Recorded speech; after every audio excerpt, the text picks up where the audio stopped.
This preview brought to you by Harness Racing Victoria. As is usual for a Friday, Bill Hutchinson here with the preview of a 12-race card at Melton tonight, and what a ripper it is. Terrific racing at headquarters on what's going to be a very warm evening.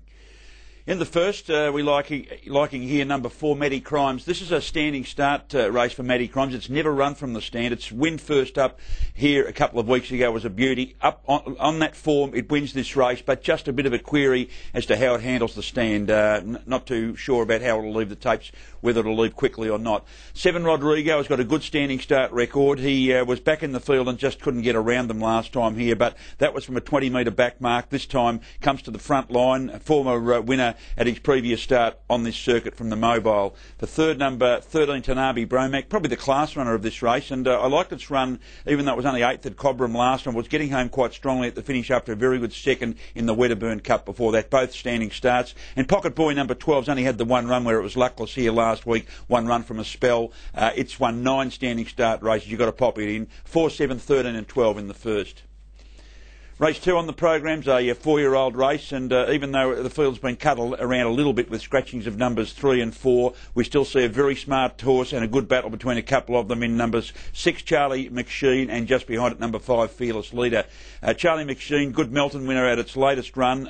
It ran home in 26.8 at the finish of that race, and it had to do a big job to beat Steamwashed on that occasion. Steamwashed a good winner since the heat of the Central Victorian Championship at Maryborough. 5 for second, Fearless Leader. It was very good first up at Kilmore, where it worked to the lead. Actually, it wasn't first up, it was 4th up. It made mistakes at its first 2, but it's been terrific at its 2 runs since winning those. It also ran home very quickly. Could be a good battle for the lead as well between that pair.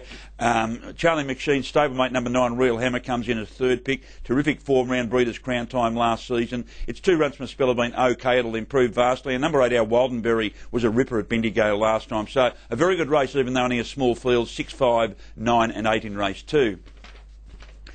Race 3 on the program, and tipping here number 2, Marsish. And isn't this a huge class drop for Marsish? It comes into an M1, M2 race, off a second in the Victoria Cup at its latest run to Caribbean Blaster. Also 4 starts back, ran 4th in the New Zealand Cup. It should win Marsish, but there is some speed inside it, depending on what happens with Hall of Fame. Hall of Fame is a good leader. It nearly outsmarted some top horses in the heat of the Breeders' Crown going back to August when beaten ahead by Mustang Mark and beating home XL Stride. Ain't that a good form line? It's had 2 runs from a spell now. It's ready to lead all the way. I think it can possibly beat Marsish, but you've got to pick Marsish on top because it grades so well. 2 to beat 1. My bet in the race will be the pole marker each way.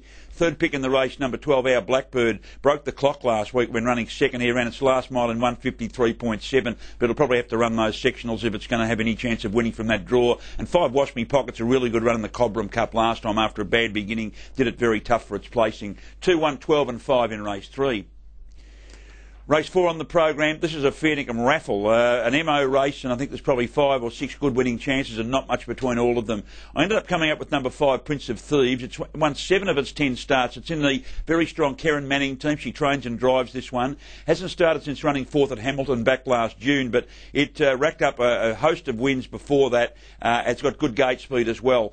Tipping the 5 with a query on it being first up. Second pick in the race is number 9, and we haven't got I've actually lost that runner on my form guide here. Here it is now, number 9, Later On. I've repasted the form guide, but I found it later on. We actually liked it last week. It didn't have any luck whatsoever behind our Arlington, went 5th, but it was a very good second here at its previous run to Jimmy's Gem, and it'll get a nice soft trip just off the lead. It's a good sit sprinter. 2 summer races, also a sit sprinter. It always had to do it tough at its last couple. It's drawn perfectly this time in gate 2. And number 4, I'm Barney Rubble, has got plenty of gate speed. It won something like its first 6 starts when coming here from New Zealand. It failed at Ballarat first up. It led and actually sat in the breeze and weakened badly, but it's a lot better than that and might find the lead tonight second up. 5, 9, 2 and 4 in race 4. Race 5 on the program, and the tip here is for number 9, Bella's Delight. What a very good race this is. The Victorian Harness Racing Media, Graham Goffin for some of Australia's best mares. 9 Bella's Delight was just about unbeatable last season. She won 8 races on end. Her winning streak came to an end, unfortunately, at the wrong time for her in the final of the Breeders' Crown when she ran third to Miss Moonlight. That was back in August, but gee, it was a tough effort. It just had to work too hard and was very brave. It was a good first up winner at Shepparton, coming from back in the field, going round and sitting wide in the last lap and winning very impressively. It draws 2 on the second line here behind some early speed, so it'll settle just off them. 6 for second, National Gallery has got a good record at this level.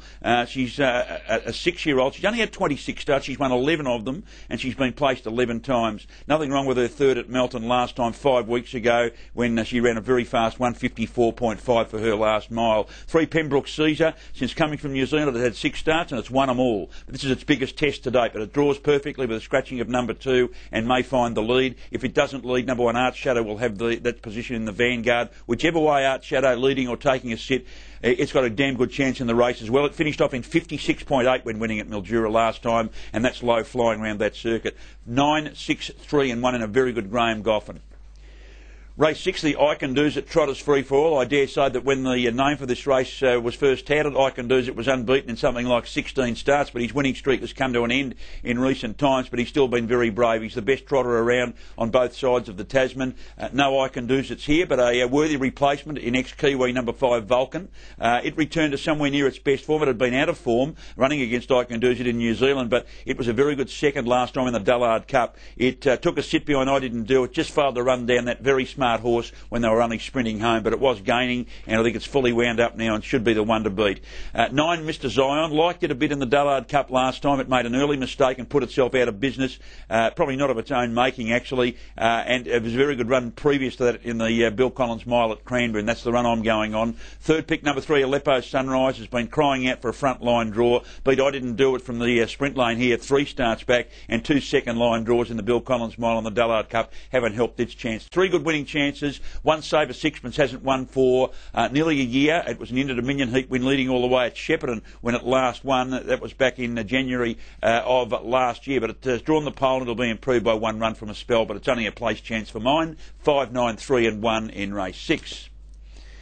Race 7 on the program, and this is our first special of the evening as we get into the evening now. The race is being run at 8:10, so it'll be in the twilight time. Qatari Roland. Aberration at Melton, at Menangle 2 starts back when it went up there. All Jeff Webster's horses raced on that occasion below their best. That was the only time in its last 5 starts it hasn't won. We'll show you its latest win. This was at Melton in a heat of this race going back to last week, where it was able to find the lead, and it was a pretty hollow winner at the finish.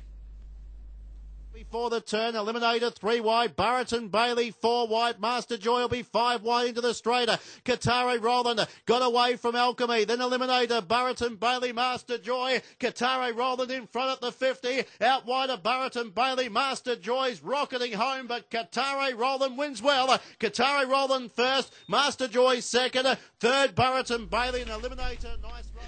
Yes, I think that's one of the heats of the New Year Pace final, and I think Qatari Roland's got the doings of any of those others that were chasing it home, although a couple of them were quite brave. I thought the danger was at stablemate number 10, Our Arlington, who also won a heat of this series last week. It was a very tough effort, went around wide in the last lap and was too strong at the finish for Mark Dennis. Liked its run, but it does draw a little bit awkwardly on the second line, but it's tough enough to overcome that. One DB Dazzler ran 4th to Our Arlington from the breeze. This time it should be sitting right behind the leader, which will probably be Qatari Roland, and using the sprint lane. The Ragpicker's Dream, who won the other heat, was also very, very impressive. It was able to find the lead and it slipped home in a zippy 26.9. It draws the inside of the second line. A lot depends on where it settles. Probably 3 back the pegs, but it will be running home strongly along the pegs. 4, 10, 1 and 8 in race 7. Race 8, the Garrard's Trot. This is for some up-and-coming square gators. I think you'll have some very good free-for-allers coming out of this race in times to come, and with some big races coming up, a horse like Mr Elwood, my top pick, could be prominent. Liked his run 2 starts back here when he beat Waikari Aristocrat. He went to the lead. It was a pretty arrogant win at the finish, and then he was caught 3 back the pegs here last week, and when looking for a run in the home straight, made a mistake, not of his own making, because he was just looking to go, and there was nowhere to go. Second pick in the race, number 10, Cold Sister. A monster run last time in the Cobram Trotters Cup from the stand. It missed away, this very smart mare, and was able to get within a half head of Bellingham, who nabbed it right on the line. 10, Cold Sister grades very well here. Another very smart mare in number 9, out Dollywood. No luck here last time behind Chuck Wagon after an early mistake. Good fourth here at its previous run. Does grade well and gets out behind the early speed. And fourth pick, number 5, Love You Good Boy, who led all the way at Bendigo last time, ran good sectionals and won nicely. It's had a couple of tries here in the past and been found slightly wanting, but it's well up to winning this. 4, 10, 9 and 5 in race 8. Race 9 on the card is the renowned Silverware Pace Final. Heats of this were run at Yarra Valley at the Boxing Day meeting. Number 3, He's a Presidente, liked its third rather, to another El Sue who goes to the second line here. Now on that occasion, He's a Presidente who was making its debut, drew 3 on the second line. This time it draws 3 on the front line for Jane Davies and Chris Alford, and it did a stack of work in that race. Was heavily supported favourite. I think it'll improve vastly tonight from this good draw. Its main danger, I thought, was number 13, who draws the worst alley, in Stuck in second. It was a heat winner of this series. Home in ran 156.9, sparkling mile rate, and home in 27.7 down the back and 56.9 overall. But it will have to produce some really good sectionals and use all of Greg Sugar's magic if it's going to win from the outside of the second line. 7, Lavra Florence was an eye catcher in its heat, went second to Stuck in second. It was caught wide, was stuck wide for a long time, and battled on very strongly for its second placing. And with 2 scratchings inside it now, hasn't got that bad a draw. And number 8, another El Sue, sat in the Bruce to win its heat. It draws the inside of the second line. It'll be governed, its chances governed by what happens to the pole marker, irrefutable in front of it. 3, 13, 7 and 8 in race 9. Race 10 on the program, another heat and final race from Yarra Valley on Boxing Day. I thought our second special of the evening came up here in number 10, Daylight Dan. It won at Echuca first up. It's in the Glenn Douglas team. Of course, Darryl is on the sidelines through injury, so Glenn will drive. This is its Yarra Valley heat win of this race, where it was able to go to the lead. 157.7 mile rate, 56.4 home. Dash up the straighter, Daylight Dan leads over Fusion, Life Zone getting the runner, and then no good at Mass Jack's Majority, but Daylight Dan leads 6 metres past the 100. Life Zone, Fusion battle out the minors, but it's all Daylight Dan. 2 from 2 this preparation. Daylight Dan wins 10 metres untouched. Life Zone second, Fusion third, then Jack's Majority. No good. I've tipped them to finish the same way again, 10, 3 and 9. I think it could be the same trifecta in that order. The only thing is here, this time Daylight Dan probably won't find the top because it draws the outside of the second line. So it's going to have to do a bit more work, but as you saw there, it was a very soft win. 3 for second, Life Zone. It had every chance to beat to Daylight Dan, but it does have a big barrier call over it this time, drawing gate 3 on the front line. Fusion did a good job. It sat in the breeze in that race and battled on strongly for its third. Its winning turn's not far off. And the best of the others was the other heat winner, Public Persuasion, but it was a much easier heat that it won, and it had the run of the race. It's only a place chance for mine. 10 a special to beat 3, 9 and 6. Race 11 on the card, and a good race bobbing up late on the card here with number 3, Djibouti, getting my nod. Forget its latest run in the Yarra Valley Cup. It missed away in that standing start race where it was probably outclassed anyway. It was a very good fourth in the Gunbower Cup before that to Varangi, and a terrific second at Bendigo prior to that. It's been crying out for a good draw in a mobile race and gets it. Second pick, number 6, In Monaco. It's got terrific early speed. It ran 4th here last time to You Bring the Drinks. It was in front until the shadows of the post after working hard early, and was grabbed on the line. It could fly across these and be very hard to run down, this old timer. Third pick in the race, number 5, Guns N' Roses, been backed and beaten here many times recently. Its last win was at Melton back in August, but it's got a chance here. It finally draws a front line draw, and Gavin Lang will be taking the drive. And 2, Fire It Up is first up since last August, but gee, it's well up to this on its best form. 3, 6, 5 and 2 in race 11. Last race on the card. 2, 8, 7 and 5 in this Trotters race, the last race. Eurasian Hanover, I think we tipped it to you last week, had absolutely no luck. It's drawn well this time and has Nathan Jack to drive it. 8 for second, Sultry Ladies, a smart trotting mare who does grade well at this level. Third pick, number 7, Pretty Girl Lassie, can do a lot wrong, but it's got loads of talent. And 5, She's a Head Turner's very honest. 2, 8, 7 and 5 in that trotting mares race to finish off. Our 2 best bets on this program, race 7, number 4, and race 10, number 10.